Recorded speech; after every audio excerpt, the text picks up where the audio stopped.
The airport was a blur of noise and movement, passengers rushing to gates, wheels clattering, voices overlapping. Emily, a flight attendant on edge, had reached her breaking point. Flight delays, endless complaints, and mounting stress had pushed her over the edge. At the boarding gate stood a man in full military gear, calm, collected, with a service dog resting by his side. As Emily brushed past, the dog stepped slightly into her path. Without thinking, she kicked the dog hard in the ribs. The dog yelped sharply, a sound that cut through the chaos like a knife. The crowd fell into a stunned silence. Eyes turned. Whispers started. Marcus dropped his gaze to his dog, seeing the sudden recoil and pain. Rage flickered behind his calm eyes, a fury so intense it threatened to explode. His jaw clenched tight. His hands trembled, but he swallowed the anger down, refusing to give the outburst she might have expected. Instead, his eyes locked onto Emily's with a burning intensity that froze her in place. That look said everything. You've crossed a line. This isn't over. No shouting, no confrontation, just a chilling silence, heavy with unspoken promise.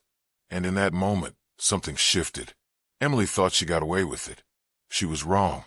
If you want to see how Marcus's fury unfolds and what happens next, don't forget to subscribe, drop a comment, and stay tuned. This story is just getting started, and trust me, it's going to blow your mind.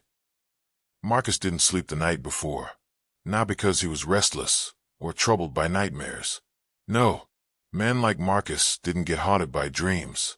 They were haunted by memories, the kind you learn to bury behind perfectly pressed uniforms and a face that never flinched.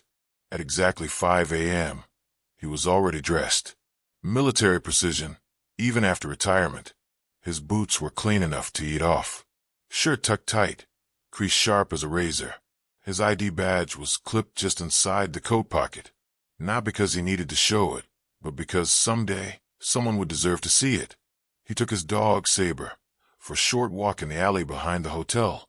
Saber moved with a quiet discipline that mirrored Marcus himself. Loyal, watchful, not just a service dog, a partner, a survivor of the same hell Marcus had crawled out of. They didn't need words, just the rhythm of footsteps and instinct. He grabbed a black coffee from the hotel lobby, nodded politely at the clerk, who didn't look up. People rarely did. A tall black man in military green with a big dog. Folks noticed, but they rarely saw. And that was just fine with Marcus. He didn't want attention. He wanted precision. Routine. The flight to D.C. was scheduled for 9:45 a.m. He arrived at the airport at 7:15 sharp. Security lines, bag check, ID scan. Every move he made was clockwork. He was early, polite, patient.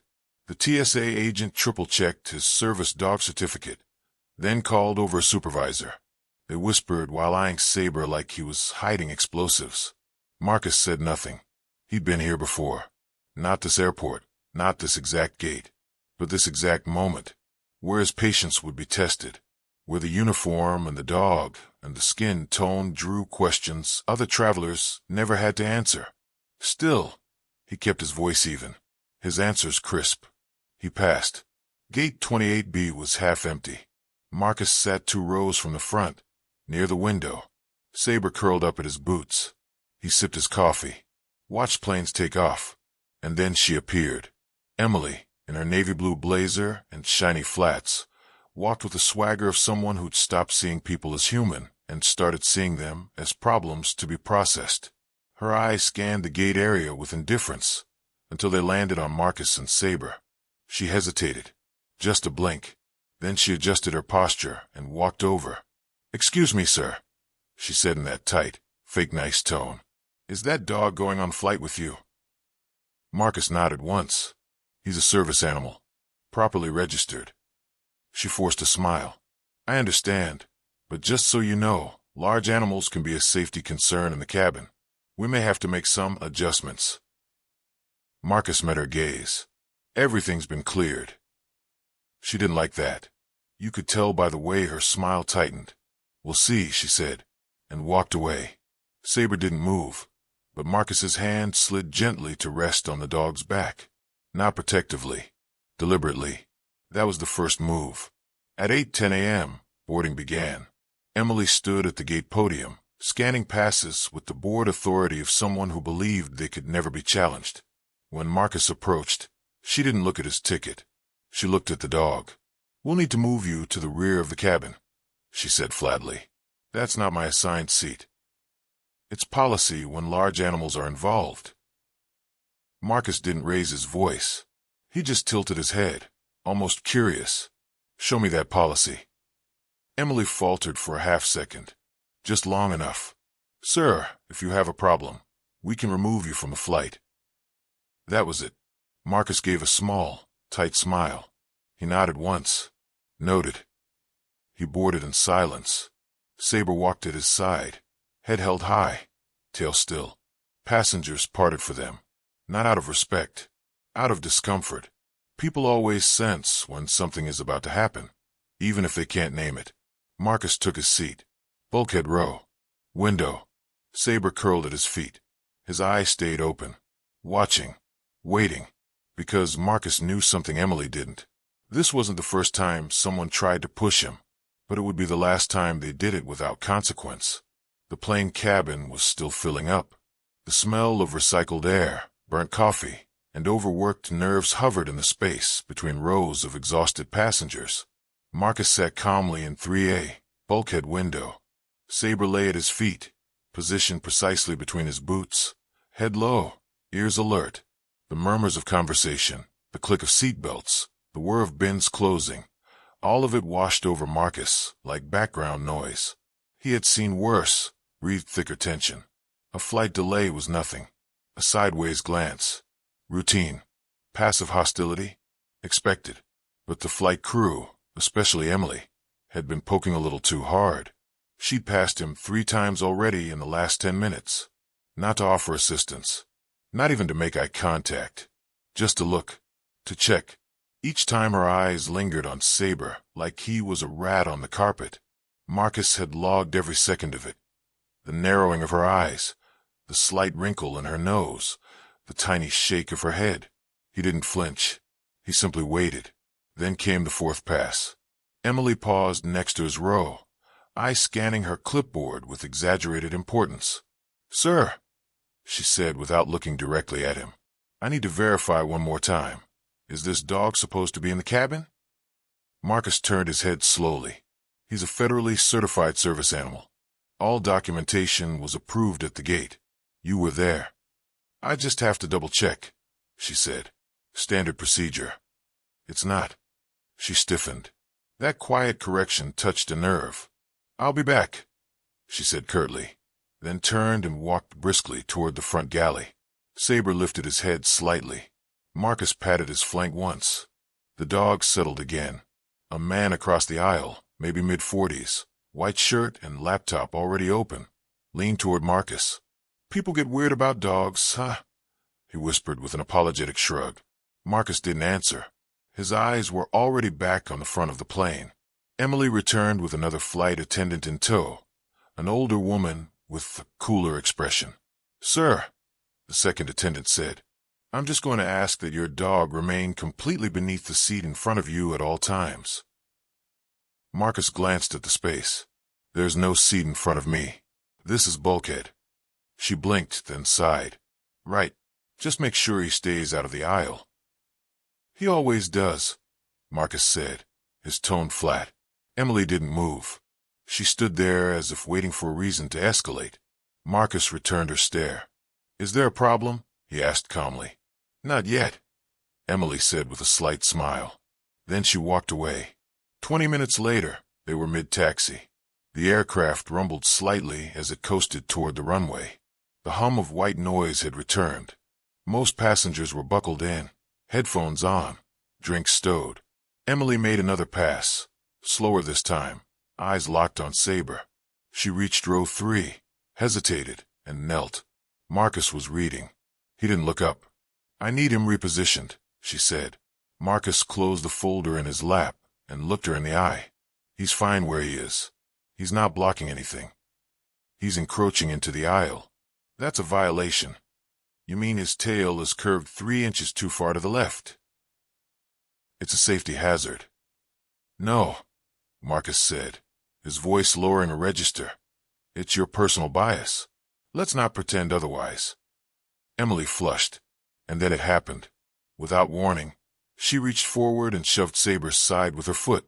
Not a tap, not a nudge, a firm, deliberate kick into the dog's abdomen. Saber yelped in pain and snapped back, more out of surprise than aggression. The cabin gasped. Marcus stood. Not quickly, not dramatically. He rose with the terrifying stillness of someone who had spent decades mastering the moment between rage and control. His voice didn't rise. His hands didn't shake. But his eyes were fire behind frost. He took a single step forward. Emily instinctively backed up. You just crossed a line, Marcus said softly. And you don't even realize how deep you're in it now. Emily's lips parted, maybe to protest, maybe to call for backup. But no words came, because something in Marcus's presence had shifted. He was no longer a passenger. He was a man issuing silent orders to a battlefield. People were watching. Phones were up. Someone had already hit record. The captain's voice came over the speaker, oblivious to the tension. Flight attendants, prepare for takeoff. Marcus sat back down. Saber trembled slightly under his hand, but stayed in place. Marcus whispered something to him, not in English, but in a short, precise command. The dog went completely still. Emily disappeared into the galley. The plane lifted off 15 minutes later. But Marcus had already taken off, into a new mode, a new operation. Emily had just triggered a silent protocol that had nothing to do with TSA, and everything to do with classified clearance. By the time they reached cruising altitude, Marcus had opened a secure app on his phone. He tapped a name. A contact appeared. Major General Ian Wells. He didn't press send. Not yet. Because karma doesn't move fast. It moves exact. Marcus leaned his head back, looked out the window at the clouds rising beneath him. Then he said to no one in particular. She wanted to escalate. Now she gets to find out what that really means. And that's when the clock started ticking. Cruising altitude. Seatbelt sign off. Beverage carts in motion. But in row 3A, nothing felt calm. Marcus hadn't moved since takeoff. He stared out the window, but he wasn't watching the clouds.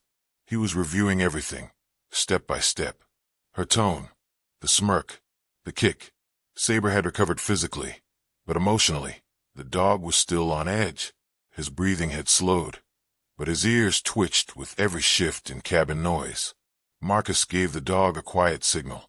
Saber stayed tucked in tight. No movement, just discipline. The passengers around them were whispering now, glancing over with a mixture of sympathy and discomfort. One man tried to catch Marcus's eye, as if to offer an apology on behalf of the flight crew, but Marcus didn't bite. He wasn't here for that. He was measuring, because Marcus Carter didn't just respond. He calculated. The flight continued in awkward silence until the drink service reached row 3. Emily was back on duty. Her smile had returned, mechanical and strained, as she offered ginger ale and pretzels to each row like nothing had happened. When she reached Marcus, she didn't speak. She simply held up a can and raised her eyebrows, a passive-aggressive gesture asking, yes or no. Marcus looked up slowly. Water, he said. She handed him the bottle and paused. Then, without warning, she looked down at Saber and muttered, just loud enough for Marcus to hear. Should have kennelled the mutt. Marcus's hand froze on the cap. That was it. He stood up. Not abruptly, not in a way that called for a scene, but with force. Controlled. Tactical. Say that again, Marcus said, his voice low and steady. Emily took a small step back. Sir, please sit down. No. Let's get this straight right now. The passengers nearby leaned in, silently holding their breath. You kicked my service dog in the ribs, Marcus said, not shouting but pronouncing every word like a verdict. You questioned my seat. You moved to have me removed.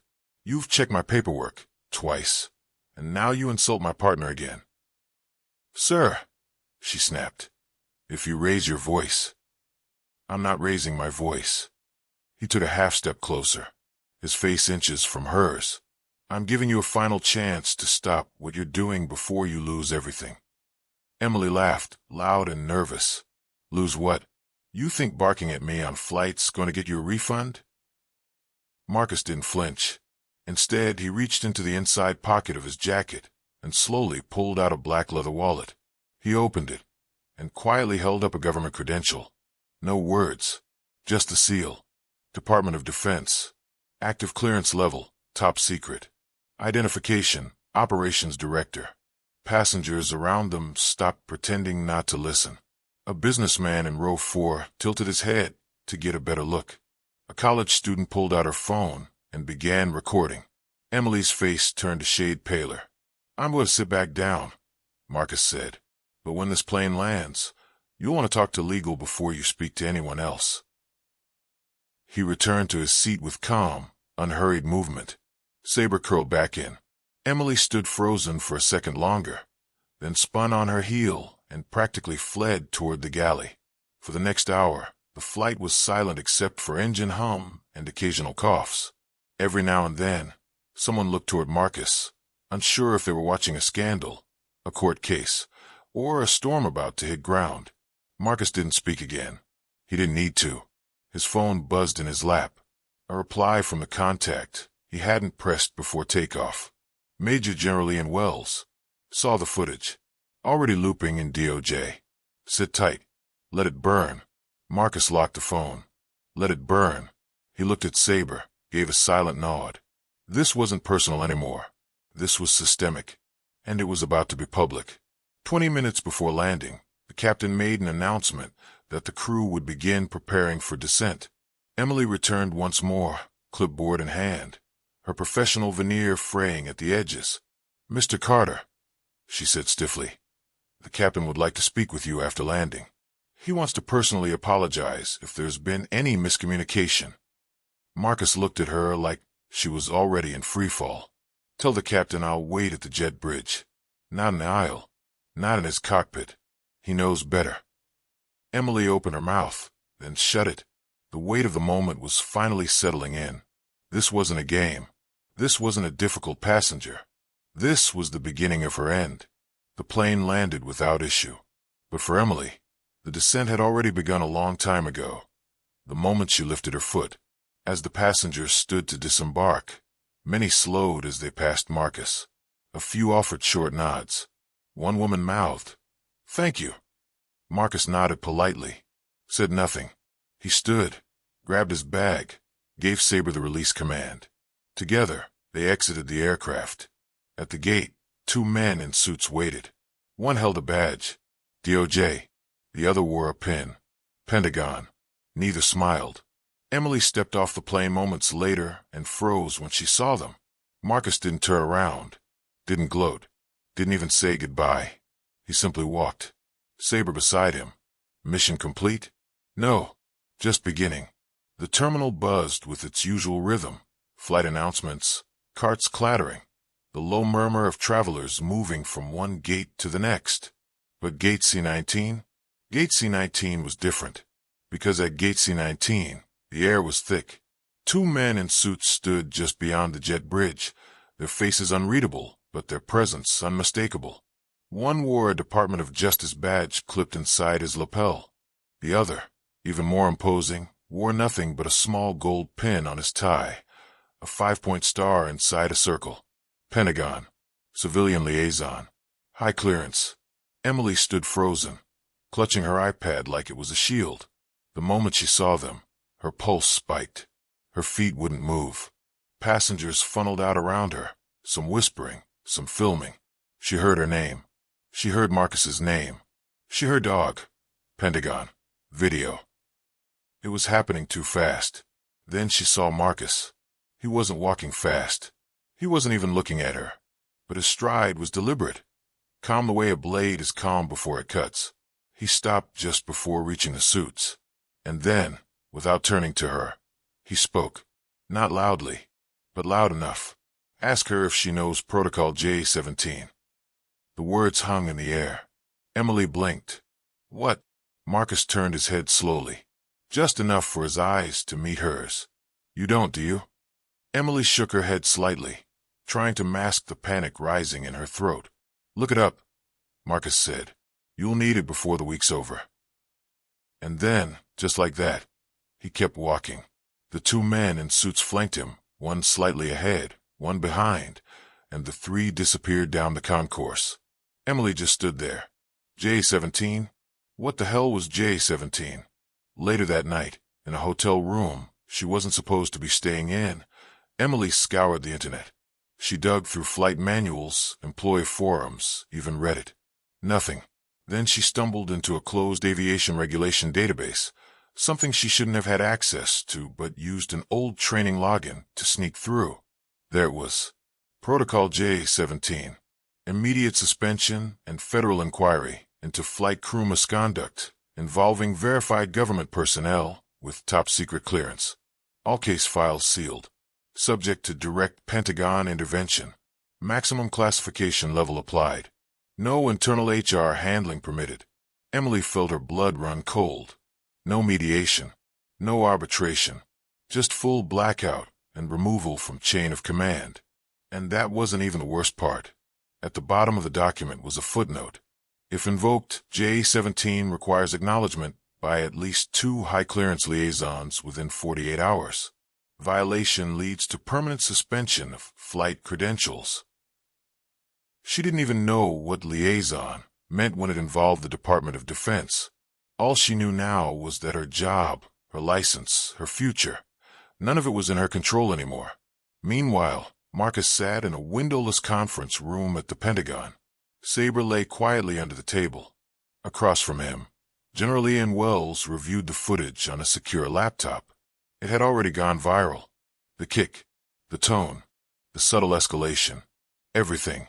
"Jesus," Wells muttered. "She didn't just cross the line. She set it on fire." Marcus didn't respond. Wells looked up. "You want her prosecuted?" "No," Marcus said calmly. "Not yet." Wells raised an eyebrow. "So what's the move?"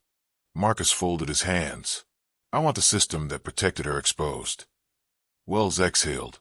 This could bring down a whole division of their HR and union structure.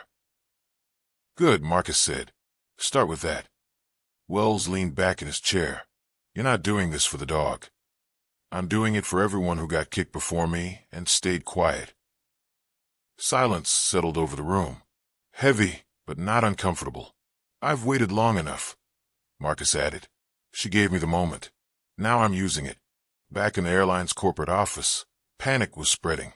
A memo from legal landed in the inbox of the Director of Operations.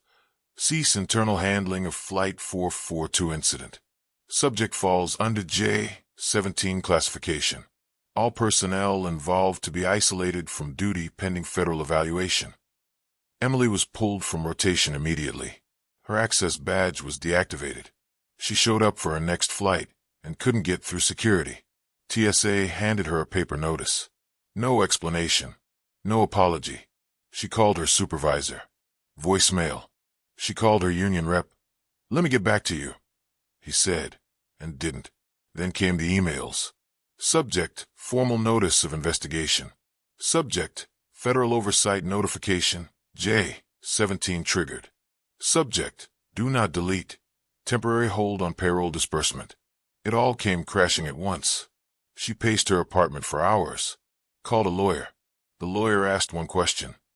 "Did you touch the dog?" She hung up. Marcus, meanwhile, was already moving to the next phase. Not vengeance. Exposure. He didn't want just Emily gone. He wanted the paper trail. Every report that had ever flagged a veteran with a service animal. Every complaint buried by internal HR. Every moment someone like him had been treated like an inconvenience. And he was getting it. Because when Marcus Carter spoke, people answered. When he requested files, doors opened. When he cited policy, people listened. Not because he shouted, but because he didn't need to. The same way he didn't need to yell at Emily at 30,000 feet. Just one sentence. One protocol code. That's all it took. Within 48 hours, 4 more flight attendants were quietly suspended. 2 gate agents were questioned. 1 manager was placed on leave. No press releases. No statements. Just quiet removal. Emily's name was blacklisted on crew rosters. No one told her. She found out when a friend texted, "Hey, you good? You're off the rotation grid." She checked. She was gone. Her name wasn't on the manifest. Her credentials didn't register. HR didn't answer. They were waiting, watching. She remembered his face when he said it.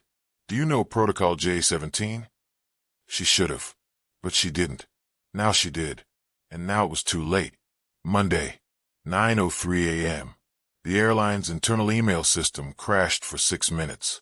At first, no one noticed. Then panic spread across departments. Everyone knew what was the leak. Somewhere inside their protected servers, someone had opened a door Marcus Carter knew exactly how to walk through. He didn't hack anything. He didn't need to. All he had to do was ask. And someone, somewhere in operations, someone tired of watching injustice pile up, handed it over. Every misconduct report tied to service animals. Every dismissed complaint filed by veterans. Every training gap, policy bypass, ignored internal audit. All of it. Years' worth. Packaged. Indexed. Time-stamped. And then, anonymously sent to 4 places at once. 1. The Department of Transportation's Office of Civil Rights. 2. A Senate Oversight Subcommittee on Veterans Treatment. 3. A legal aid organization specializing in service dog discrimination. 4. And the inbox of a journalist named Janessa Holt. Janessa had a reputation. She didn't chase scandals. She detonated them. By 11 a.m., she confirmed everything. By noon, she posted the first thread. "Fred, what happens when a veteran with Pentagon clearance gets his service dog kicked and has receipts for everything? Buckle up. This isn't just one bad flight. This is systemic rot." The internet caught fire. Meanwhile, Marcus was exactly where he planned to be. In front of a panel. Not a courtroom. Not a press room. But something quieter, more dangerous. A closed-door oversight hearing with 3 senior members of a congressional committee. No cameras. No recordings. Just truth and consequence. On the table in front of him, a black binder. No title. No labels. But inside, organized with military precision, was every single piece of proof. Marcus tapped the binder once and said, "I didn't come here for revenge. I came here for reform." He opened it. Page 1. A full video of Emily kicking Saber, uncut, with timestamp and GPS metadata. Page 2. His own flight manifest, assigned seating, clearance documents, and medical service dog verification.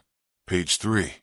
An internal memo showing Emily had failed sensitivity training twice and been flagged for prior complaints, all marked resolved. Page 4 through 97. Testimonies from other passengers and veterans, including an elderly Marine who'd been asked to muzzle his service dog on a flight last year. The panel was silent. One of the congressmen flipped a page and shook his head. "You build a case," he said. "No," Marcus replied. "I walked into a case that built itself. All I had to do was open the doors no one else could." They asked if he wanted Emily prosecuted. He said no. They asked if he wanted money. He said nothing. Then they asked the final question. "What do you want?" Marcus leaned forward. "I want every airline to be federally required to recertify every crew member on ADA law and veteran rights. I want third-party review for every service animal incident. And I want a list of flag employees shared across carriers, not buried by HR." The room went quiet. "Can you get public support for that?" one asked. Marcus pulled out his phone, showed them Janessa Holt's thread. 27 million views. "Looks like I already have it," he said. By Wednesday, Emily's world had shrunk. She hadn't left her apartment. Her phone didn't stop buzzing. The first text came from her ex-roommate. "Yo, you're trending. Not in a good way." Then her cousin. "What the hell did you do to a dog?" And finally her mother. "Emily, you need to come home." But where was home now? Her apartment lease was in review. HR wouldn't respond. Her direct deposit froze. Her union rep stopped taking calls. The airline issued a vague statement. "We are reviewing internal procedures following an incident involving a service animal. We do not comment on ongoing investigations." But that didn't stop the journalists. One headline read, "Flight attendant under federal review for assaulting veteran service dog." Another, "Top secret clearance? One airline employee might have messed with the wrong passenger." And then came the one she feared most. The man she kicked was running ops at the Pentagon. He's speaking out, and he's not alone. Emily curled into a ball on her couch and whispered to herself, this wasn't supposed to happen. But it had, because karma doesn't care what you meant. It cares what you did. Marcus didn't speak to the press. He didn't need to. He let the binder speak for him. And at a quiet moment, walking Saber through a park in Arlington, someone stopped him. A man, early 30s, in plain clothes, but with a soldier's posture. "Sir," he said quietly, "you probably don't remember me. You trained my squad on IED protocol 6 years ago." Marcus nodded. "3rd Ranger Battalion?" "Yes, sir." The man hesitated. "I saw the footage, and I just wanted to say thank you, not for going public, for showing the rest of us that we don't have to take it." Marcus gave a short nod. "We never did. They just got used to us staying quiet." The man saluted. Marcus didn't return it, not because he didn't respect it, but because that part of him didn't need to respond anymore. He'd already earned it. By Friday, things moved faster. The airline CEO released a formal statement. New training requirements were rolled out. Congress scheduled a public hearing. Emily's name was scrubbed from company directories. And Marcus, he never raised his voice, never gave an interview, never gloated. He just released one official line through his liaison. "I didn't come here for trouble. I brought the truth. They did the rest themselves." They say the most dangerous animal is a wounded one. By the time the weekend hit, Emily Grant wasn't just wounded. She was cornered, discredited, despised, but not done. Not yet. Monday morning, a new video surfaced online. Shaky, low resolution, and anonymous. Posted to a private subreddit, then immediately mirrored across forums.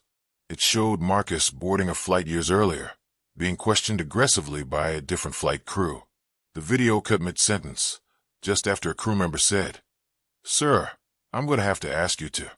No full context, no full audio, but the caption was weaponized. "Is this the guy you're defending? Look how often he gets targeted. Maybe he's the problem."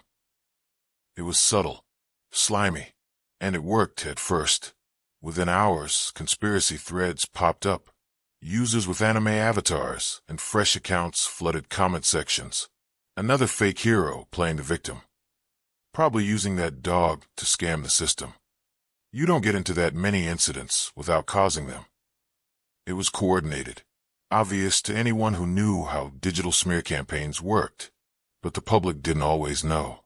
Emily had found someone willing to help, or maybe pay. A PR consultant with a record of crisis containment for politicians and CEOs. He advised, discredit, distract, deny. And she listened.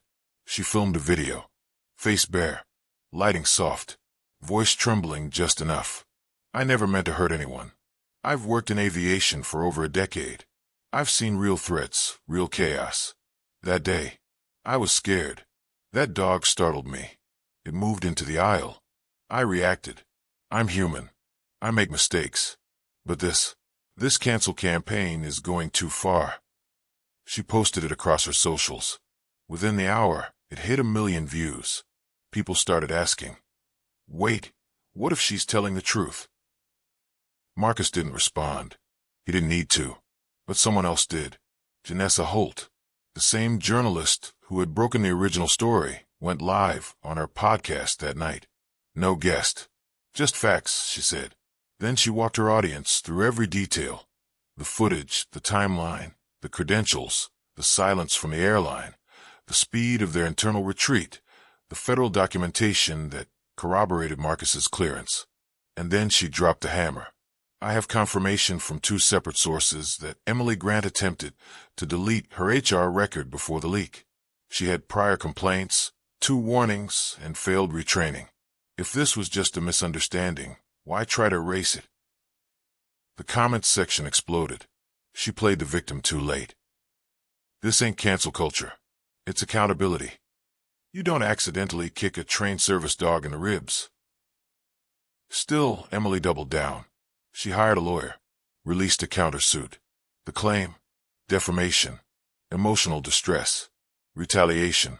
She accused Marcus of military intimidation and using federal influence to silence an airline employee. News outlets picked it up.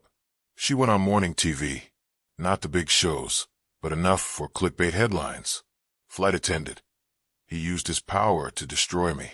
She looked right into the camera and said, he never raised his voice, but he made me feel like I was one misstep from being disappeared.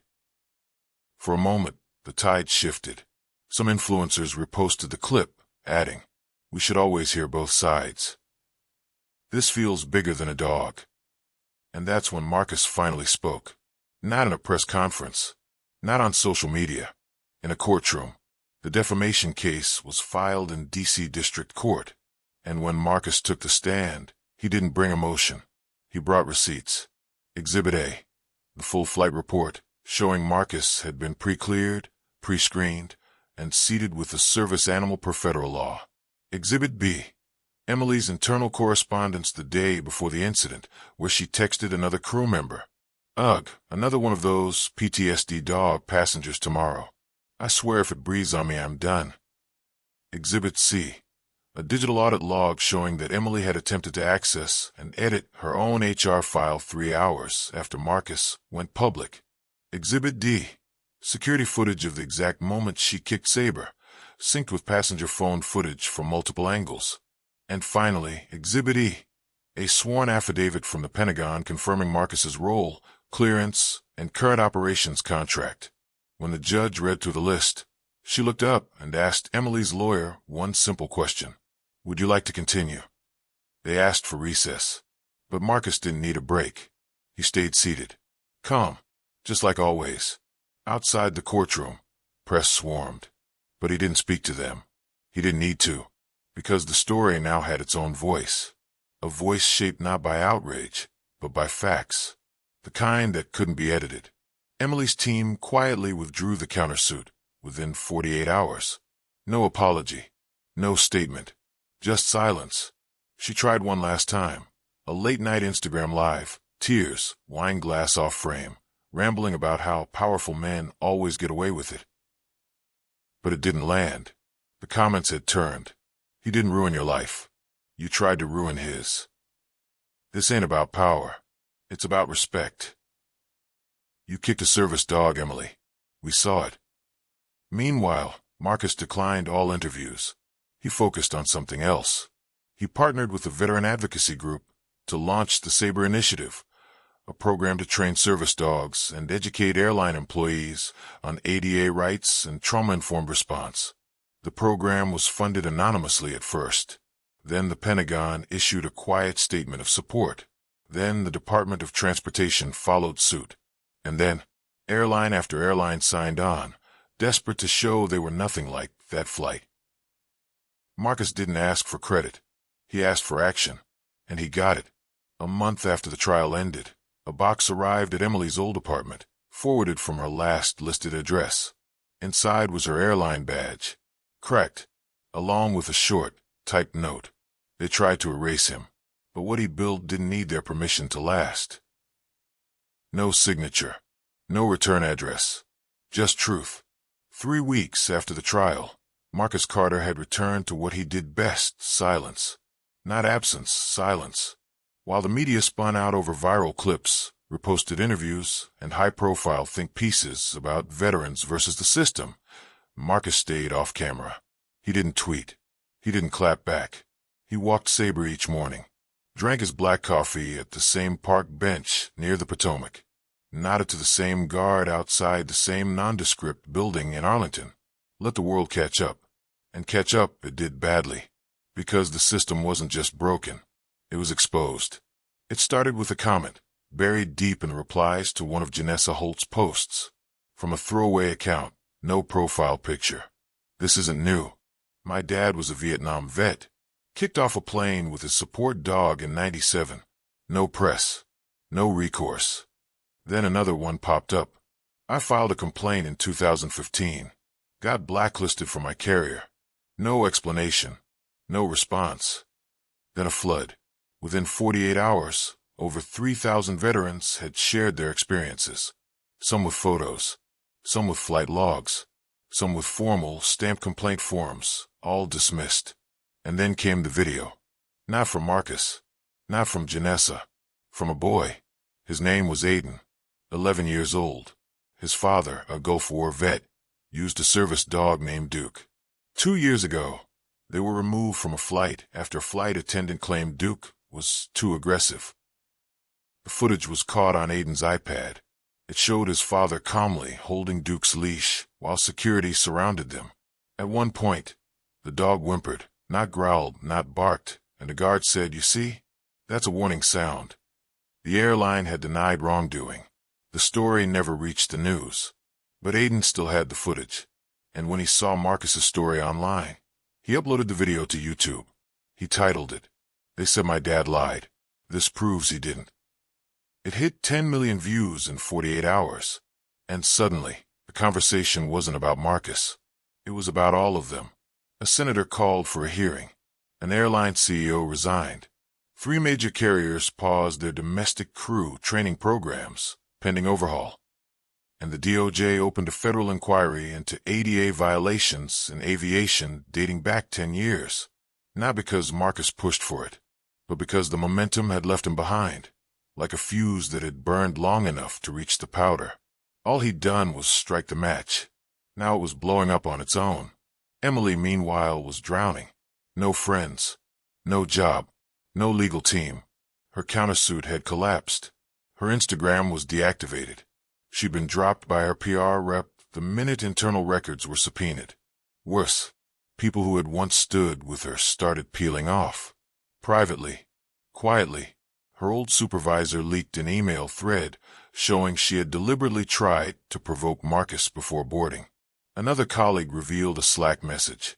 "Hope today's passenger isn't one of those PTSD types. Hate those stiff, quiet ones. Never know what they'll do." The public turned. Not with fire, with fatigue.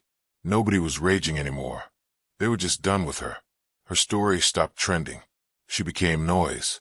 And that was worse than hate. Back in D.C., Marcus received a letter in the mail. Typed, formal, embossed with the gold seal of the Department of Transportation. It read, "Mr. Carter, we extend our acknowledgement and appreciation for your role in unveiling long-standing procedural failings. Your composure and documentation have prompted critical reform across multiple agencies. In recognition of your contribution, we offer you a permanent advisory position on the National Board for Passenger Rights and Accessibility. You are not required to accept, but the door is open. Sincerely, Secretary Janine Herrera, U.S. Department of Transportation." Marcus read the letter twice, then folded it neatly, placed it in a drawer, and closed it. He didn't need a title. He'd already won. Later that week, at the local VA hospital, a man approached Marcus at the coffee station. "Hey," he said, extending a hand. "I'm Ben. Saw the whole story. I just wanted to say thank you." Marcus shook it. "You served. Army, 09 to 13. Got hit with some blast trauma. I'm training my first service dog now." Ben hesitated. "Thing is, I used to work for an airline. Ground crew. Quit 2 years ago." Marcus raised an eyebrow. Ben glanced around, then lowered his voice. "I used to see how they handled problem passengers. Like you. Like me. They had a whole flag system." "Flag system." Ben nodded. They'd mark certain passengers in internal notes. Red meant aggressive. Yellow meant watch list. Blue. That meant needs babysitting. You were blue, before you even boarded. Marcus said nothing. Ben added, "They mark service dog users like that all the time. Quiet ones especially. Said it made other passengers nervous." Marcus took a long sip of his coffee. "That's going public," he said. Ben nodded. "Thought you might say that." And so it did. Janessa Holt ran the exclusive. Inside the blue list. How airlines secretly tagged veterans as flight risks. Screenshots. Interviews. Leaked docs. The backlash was instant. Veterans groups rallied. Protest calls flooded airline HQs. An online petition reached 750,000 signatures in 2 days. This wasn't personal anymore. This was systemic. This was reckoning. Marcus never posted about it. He never needed to. He just walked Saber every morning. Same route, same bench, same quiet strength. People started recognizing him. They'd stop, say a few words. Sometimes just respect. Sometimes, thank you. Sometimes they didn't say anything at all. Just looked at Saber and smiled. And that was enough. The first domino didn't fall with a bang. It landed quietly, inside a boardroom in Chicago, behind a double-pane glass wall, where the CEO of Northview Airlines sat across from 5 senior executives. The meeting was off the record. No minutes taken. No press. Just a long list of bad numbers. Negative press. Flight cancellations. Stock drops. A sponsorship pulled by the National Veterans Foundation. And the most damning metric of all, trust. 73% of recent passengers had said in a public poll they no longer believed Northview respected ADA protections. The COO cleared his throat and slid a printed report across the table. Independent investigation confirms the suppression of 15 internal complaints filed by veterans with service dogs. 5 under your tenure. The CEO looked at the report, then at the room. He didn't argue. He just asked, "When's the press release going out?" "Now," the COO said, "and your resignation will be part of it." That same hour, on Capitol Hill, the Subcommittee on Civil Aviation met for a public hearing. The room was packed. Cameras rolled. The banner behind the podium read, "Access denied. How airlines failed our veterans." A half-dozen chairs lined the witness table, but the one in the center was empty for reason. "Mr. Marcus Carter has respectfully declined to speak at this hearing," the chairwoman said. "He says, and I quote, 'I've said what I needed to. I'll let the data speak now.'" She lifted a binder. The same binder. Page after page of incident reports, video stills, leaked messages, and formal complaints ignored for over a decade. "Let the record show," she continued. "We are no longer dealing with isolated events. This was a culture, an accepted policy of avoidance and deflection." An airline executive began to shift in his seat. Across the aisle, a congressman leaned into the mic. "And that culture ends today." By Thursday, it wasn't just Northview. 3 more carriers were under fire. Old lawsuits reopened. Media outlets began running retrospectives. Passengers who were silenced. The redacted reports. The cases that got away. But none of them could ignore the centerpiece, Marcus Carter and his dog Saber. Even though Marcus refused all interview requests, his image spread like wildfire. Not a posed headshot. Not a PR gloss. A still from a cell phone video. Marcus kneeling beside Saber in the airport terminal, holding his ID, calm and controlled, while chaos unfolded behind him. That image became an icon, not of anger, of proof. That quiet doesn't mean weak. That patience doesn't mean permission. That being calm doesn't mean you'll let them walk over you. Not forever. In response, the Department of Transportation issued Directive 814-R, nicknamed the Saber Clause. Effective immediately. All U.S. airlines must log every passenger complaint involving service animals. Independent third-party review is required for each case. Flight crews must recertify annually in ADA compliance with a trauma-informed module. Any retaliation against passengers with verified service animals results in immediate FAA review. It was the most sweeping reform in commercial air travel policy in over 20 years. And Marcus Carter didn't say a word about it, because the point wasn't to talk. It was to never have to say it again. Back in a quiet suburb outside D.C., Marcus poured a cup of coffee and sat on his porch. Saber lay beside him, head on his boot, eyes closed but alert. Mail had piled up on the table. Letters. Dozens. Maybe hundreds. Most handwritten. Some typed. All heartfelt. A Gold Star widow who wrote, "You reminded them we still exist."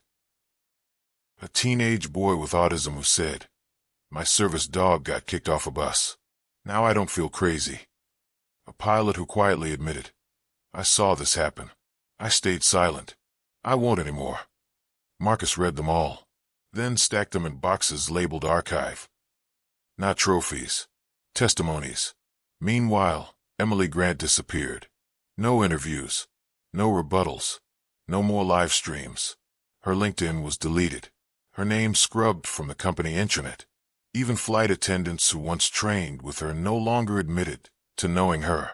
Because by now, she wasn't just the person who kicked a service dog. She was the symbol of what had festered too long. The face of arrogance backed by a hollow system. She applied for jobs. None called back. She started a GoFundMe. It didn't reach $200. She moved back in with her mother. The local paper ran a story. From first class to forgotten. But Marcus never mocked her. Never mentioned her again. Not because he forgave her. Because she wasn't the point anymore. What collapsed wasn't just one person's career. Or one airline's brand. It was the illusion that veterans were always respected. That the ADA was always enforced. That if you stayed calm and quiet, the system would work for you. It didn't. Until one man decided not to yell, but to document, to hold the mirror, to let the system damn itself with its own reflection. Months later, Marcus sat across from a young recruit in a Pentagon conference room. The recruit had been flagged for insubordination. His record said he lacked discipline. But the real story? He'd filed a report against a superior for mocking his PTSD therapy dog, and they didn't like that. Marcus reviewed the file, then closed it. "You did the right thing," he said. The recruit blinked. "Even if they bury me?" Marcus leaned forward. "They can bury noise, not truth." Then he signed off on the review. The reprimand was dropped. The recruit left, stunned, and Marcus just nodded to himself. This is what collapse looks like. Not screaming, not riots, just rules being rewritten in silence. The fall came quietly, not with headlines or hearings or flashbulbs. Those had already flared out. What remained was aftermath, like smoke curling in the air after the fire's out. And it was in that smoke the real reckoning arrived. Not for Marcus, for everyone who had once seen him and looked away. The first was Mitchell, an airport gate agent, early 40s, pale skin, thinning hair, glasses too tight for his head. Marcus remembered him. He was the one who stood beside Emily the day it happened, the one who had scanned his boarding pass and said nothing when she tried to move him to the back, the one who looked away when Saber yelped. Now he stood in front of Marcus at a coffee shop in D.C., holding a paper cup he hadn't taken a sip from. "Hey," he said. Marcus turned. His eyes didn't change. His posture didn't shift. "Mr. Carter, I don't expect you to say anything back. I recognized you, and I thought." He trailed off. Marcus waited. "I saw what happened. That day, I saw her do it, and I didn't say anything. I just let it play out. I let her lie, and I watched you take it like it was normal." Marcus said nothing. Mitchell took a breath. "I've been thinking about that moment every day since. It's not about forgiveness. I'm not asking for that. I just needed to look you in the eye and say I saw it. I know what I did, or didn't do." Marcus looked at him, really looked at him for the first time, then nodded once. That was all. Mitchell left, shaken, but lighter. 2 weeks later, Marcus was walking Saber down a quiet sidewalk when a woman waved at him from across the street. She jogged over, hair pulled back, dressed like someone always between errands and exhaustion. "Mr. Carter," she said, winded. God, this is awkward. I wasn't expecting to run into you." Marcus didn't recognize her at first. Then she spoke again. "I was on the flight. Row 10. I had earbuds in, but I saw most of it. I saw her kick your dog." Now he remembered. The woman who pulled her tray table down before takeoff, who had glanced back when Marcus stood up, but then looked away when the moment got heavy. "I didn't say anything," she continued. I didn't want to be involved. I thought someone else would speak up, but no one did. We all just let it happen." Marcus didn't blink. "I've thought about it a lot," she said, her voice shaking, "about what kind of person that makes me. I teach high school. I tell my students to speak up when something's wrong, but I didn't." She held out a folded letter. I wrote this. I don't expect you to read it, but I needed to give it to you. Not for you. For me. Marcus took the letter, nodded, then walked on. He never opened it, but he kept it. The final one came when he least expected it. At a veterans panel on adaptive reintegration, Marcus was seated with 3 others on stage. He wasn't scheduled to speak.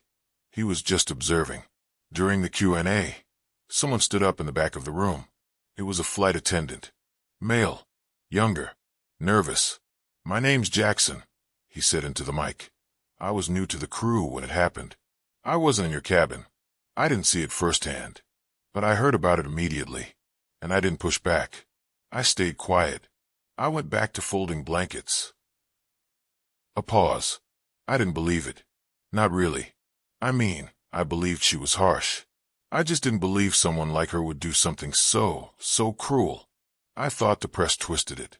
That maybe it was being blown out of proportion. Another pause. But now I've read the files. I've seen the footage. And I know. I was part of a crew that failed you. Not actively. Not violently. Just passively. And that's worse. He looked right at Marcus. "You don't owe me anything. But I owe you the truth. You were never the problem. We were just blind." Silence in the room. Marcus gave a small nod, then said quietly, "That's what they always think." The crowd held its breath. That line, the same one he'd said when the story broke, hit different when spoken face to face. Jackson sat down. No applause. Just gravity. Later that night, Marcus sat on his porch. Saber snored gently near his feet. He reached into the small drawer on the side table and pulled out a collection of folded papers. The letter from the woman. The post-it note left on his truck window in the VA parking lot. "You reminded me who I was before I got scared." The sticky note from the janitor at his old gym. "I saw you that day. I didn't speak. I should have." The silence had turned. People weren't asking for redemption. They were confessing. Because the reckoning wasn't about who attacked him. It was about who did nothing. Who stood by. Who watched. And then walked away. And now they were walking back. Not for forgiveness. But for recognition. To admit, "I thought you were just some guy." And Marcus, he never argued. He never lashed out. He just let them see what they'd missed all along. A man who didn't need to be loud to be powerful. A man who didn't need revenge to deliver justice. A man who waited. And when the world finally caught up, he didn't need to gloat. He just stood still and let it all return. The airport looked the same. Same overhead speakers. Same rows of molded seats. Same chip tile floor. Same coffee cart with the burnt espresso and half-hearted pastries. But Marcus had changed. And that changed everything. He didn't walk through with purpose this time. He didn't move with military precision. He wasn't heading to a gate or a hearing or a courtroom. He was just here. And so was Saber. A little grayer now. Slower in the hips. Still alert, still proud. His service harness polished, but gently frayed at the seams. A badge of use, not neglect. They stood together near gate C-19. The gate where it all happened. Not to remember. To witness. To confirm that what had collapsed had stayed collapsed. The boarding zone was busy, but quieter than it used to be. Not in volume, in tension. Flight attendants greeted passengers with genuine smiles. A man in a wheelchair was escorted with care and ease. No one sighed. No one avoided eye contact. Marcus nodded slightly. "Good." A child approached Saber cautiously. "Can I pet your dog?" Marcus smiled. "You can ask him." The boy hesitated. "Can I pet you, sir?" Saber gave a soft tail wag. Permission granted. Marcus took a seat in the corner, by the window. The exact spot he sat the day Emily Grant crossed the line. He reached into his coat pocket. Not for papers. Not for ID. Just a folded photograph. Old. Faded. A black and white picture of a young man in uniform. Beside him, a young woman in nurse's whites. His parents. He hadn't looked at it in years. But today felt right. Because this didn't end with Emily. Or policy. Or viral justice. It ended here in stillness. A man, a dog, a memory. And a door that no one could close on him again. Inside the terminal, a voice announced a boarding delay. People sighed. Marcus smiled. Saber lay across his boots, letting out a heavy sigh of his own. Not annoyed. Content. From his seat, Marcus noticed something. Across the terminal, at gate C-17, a young man was being questioned. He had a limp, a soft-spoken tone, and a service dog, and the flight attendant was speaking too fast, gesturing toward the aisle, repeating the word policy. Marcus stood slowly, not to interfere, just to watch, but this time, someone else stepped in. Another crew member walked over and said calmly, "He's cleared. I checked already." The first attendant paused, nodded, apologized. The veteran smiled, weary but grateful. Marcus nodded to himself. That was all he needed. He walked down the corridor, not toward a gate, not toward baggage claim, just walking, through the security zone, past the spot where the cameras first caught Emily, past the bench where Saber had been kicked. He paused there, bent down, ran his hand over the tile, then stood up and kept walking. He passed by an old maintenance closet. The door was open now. A janitor was cleaning inside, humming softly, music in his earbuds. Marcus tapped the door. "Hey," he said. The janitor looked up. Eyes widened. "You're Wade, aren't you?" Marcus just smiled. "Just passing through." The janitor grinned. "You changed everything, man." "No," Marcus said. "You all did. I just didn't blink." The janitor nodded. "Respect." Marcus kept walking. Outside the terminal, the wind picked up. Cool, crisp, fresh. The sky was wide and clean. Marcus adjusted his coat. Saber stayed beside him. They reached the end of the airport loop road and crossed over onto the sidewalk that led nowhere in particular. And that's when Marcus paused again. He looked behind him, not out of nostalgia, not for closure, just to confirm. No one was chasing. No one was covering. No one was kicking dogs or silencing truth. And that was enough. He reached into his bag and pulled out a small box. Inside it was a silver tag, engraved, Saber Guardian, Partner, Witness. He attached it gently to the dog's collar. Saber blinked at him, and then, together, they turned and walked away. No fanfare, no reporters, no news trucks, just a man and his dog, walking toward a future that didn't need apology or permission. He wasn't erased. He was never small. He was just early. Too early for a world that wasn't ready to listen. But now, they weren't just listening. They were following. And behind them, quietly, doors closed. Not in dismissal, in respect. Later that night, Marcus returned home. He entered the kitchen, fed Saber, poured himself a cup of water, then walked to the drawer beside his desk. He opened it. Inside were the artifacts of this chapter: the folded letter from the teacher, the subpoenaed memo, the copy of Directive 814R, and the photo of him and Saber, printed from a still frame online. He paused, then added one more item: a flight pass, boarding Group A, Seat 3A. He folded it once, placed it on top, then closed the drawer, locked it, and walked away. Because this story, it was never about revenge. It was about something quieter, something stronger. The moment you realize that power isn't about being seen. It's about being undeniable.